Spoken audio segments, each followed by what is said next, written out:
Hello, I'm Michael Cochran from BentOak Capital, here to give you a brief market update for July 2024.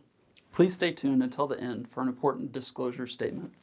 Stocks concluded the first half of the year as they began, with robust gains. Significant rallies from major tech companies, along with somewhat softer economic and inflation data, drove the S&P 500 to its 7th monthly gain in the past 8 months, setting numerous new record highs. As we wrap up a strong first half for the stock market, we also celebrated America's 248th birthday. But America isn't the only birthday we're celebrating in July. The Federal Reserve's interest rate pause turns 1 year old. The Fed's last rate hike came on July 23rd of 2023. Fed pauses, neither rate hikes nor rate cuts, have generally been good for stocks, especially the longer ones, with gains for the S&P 500 lasting about 8 months in 5 of the last 6 pauses.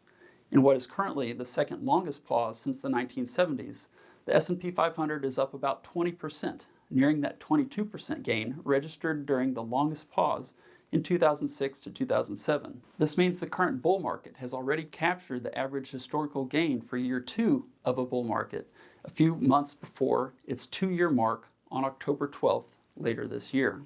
So what might the second half of 2024 have in store for stocks? If history is a guide, then more gains are possible, as strong first halves have historically been followed by above average second half returns of about 6%. When first half gains were 10% or greater, the index averaged about 7.7% advance in the second half.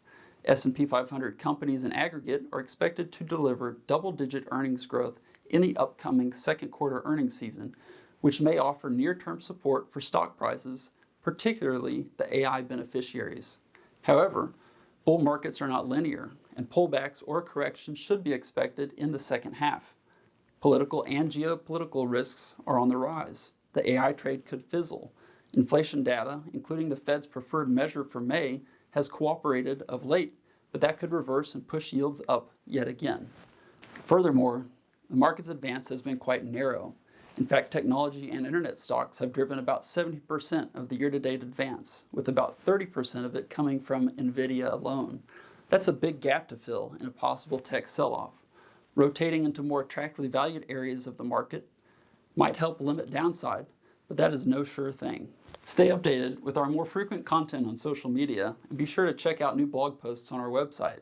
If you haven't already subscribed to our YouTube channel, I recommend doing so to receive notifications when we release new videos. We remain dedicated to providing personalized service to you and your family. If you know a colleague, family member, or friend who could benefit from our financial planning or investment management services, please be sure to share our information with them or inform your advisor. Thanks.